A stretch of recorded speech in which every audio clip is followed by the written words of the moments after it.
Manasye berumur 12 tahun pada waktu ia menjadi raja, dan 55 tahun lamanya ia memerintah di Yerusalem. Ia melakukan apa yang jahat di mata Tuhan, sesuai dengan perbuatan keji bangsa-bangsa yang telah dihalaukan Tuhan dari depan orang Israel. Ia mendirikan kembali bukit-bukit pengorbanan yang telah dirobohkan oleh Hizkia ayahnya. Ia membangun mezbah-mezbah untuk para Baal, membuat patung-patung Asyera, dan sujud menyembah kepada segenap tentara langit dan beribadah kepadanya. Ia mendirikan mezbah-mezbah di rumah Tuhan. Walaupun sehubungan dengan rumah itu, Tuhan telah berfirman, "Di Yerusalem, namaku akan tinggal untuk selama-lamanya." Dan ia mendirikan juga mezbah-mezbah bagi segenap tentara langit di kedua pelataran rumah Tuhan. Bahkan ia mempersembahkan anak-anaknya sebagai korban dalam api di Lebak Ben Hinnom. Ia melakukan ramal, telaah, dan sihir, dan menghubungi para pemanggil arwah dan para pemanggil roh peramal. Ia melakukan banyak yang jahat di mata Tuhan, sehingga ia menimbulkan sakit hatinya. Ia menaruh juga patung berhala yang telah dibuatnya dalam rumah Allah. Walaupun Allah telah berfirman kepada Daud dan kepada Salomo anaknya, "Dalam rumah ini dan di Yerusalem, yang telah kupilih dari antara segala suku Israel, aku akan menaruh namaku untuk selama-lamanya. Aku tidak akan membuat pula orang Israel berjejak keluar dari tanah yang telah kutentukan untuk nenek moyangmu, asal saja mereka melakukan dengan setia segala yang telah kuperintahkan kepada mereka dengan perantaraan Musa, yakni segala hukum, ketetapan, dan peraturan." Tetapi Manasye menyesatkan Yehuda dan penduduk Yerusalem, sehingga mereka melakukan yang jahat lebih daripada bangsa-bangsa yang telah dipunahkan Tuhan dari depan orang Israel. Kemudian berfirmanlah Tuhan kepada Manasye dan rakyatnya, tetapi mereka tidak menghiraukannya.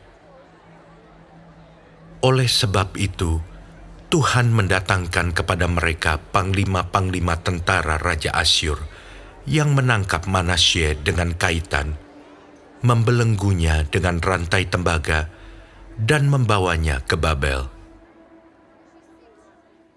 Dalam keadaan yang terdesak ini, ia berusaha melunakkan hati Tuhan Allahnya. Ia sangat merendahkan diri di hadapan Allah nenek moyangnya dan berdoa kepadanya. Maka Tuhan mengabulkan doanya dan mendengarkan permohonannya. Ia membawanya kembali ke Yerusalem dan memulihkan kedudukannya sebagai raja. Dan Manasye mengakui bahwa Tuhan itu Allah. Kemudian ia mendirikan tembok luar pada kota Daud, di sebelah barat Gihon, di lembah, sampai dekat pintu gerbang ikan mengelilingi Ofel. Tembok itu dibuatnya sangat tinggi. Ia menempatkan juga panglima-panglima perang di tiap kota kubu di Yehuda. Ia menjauhkan allah-allah asing dan berhala dari rumah Tuhan, juga segala mezbah yang didirikannya di atas gunung rumah Tuhan dan di Yerusalem, dan membuangnya keluar kota. Ia menegakkan kembali mezbah Tuhan, mempersembahkan korban keselamatan dan korban syukur di atasnya, menyerukan kepada Yehuda untuk beribadah kepada Tuhan Allah Israel. Walaupun demikian, rakyat masih mempersembahkan korban di bukit-bukit pengorbanan, tetapi hanya kepada Tuhan Allah mereka. Selebihnya dari riwayat Manasye, doanya kepada Allahnya, dan ucapan-ucapan para pelihat yang berkata-kata kepadanya dengan nama Tuhan Allah Israel, sesungguhnya semuanya itu terdapat dalam riwayat raja-raja Israel. Doanya dan pengabulan doanya, segala dosa dan ketidaksetiaannya, semua tempat di mana ia telah membangun bukit-bukit pengorbanan, serta mendirikan tiang-tiang berhala dan patung-patung sebelum ia merendahkan diri. Sesungguhnya, semuanya itu tertulis dalam riwayat para pelihat. Kemudian Manasye mendapat perhentian bersama-sama dengan nenek moyangnya, dan ia dikuburkan di dalam istananya. Maka Amon anaknya menjadi raja menggantikan dia. Amon berumur 22 tahun pada waktu ia menjadi raja, dan 2 tahun lamanya ia memerintah di Yerusalem. Ia melakukan apa yang jahat di mata Tuhan, seperti yang telah dilakukan Manasye ayahnya.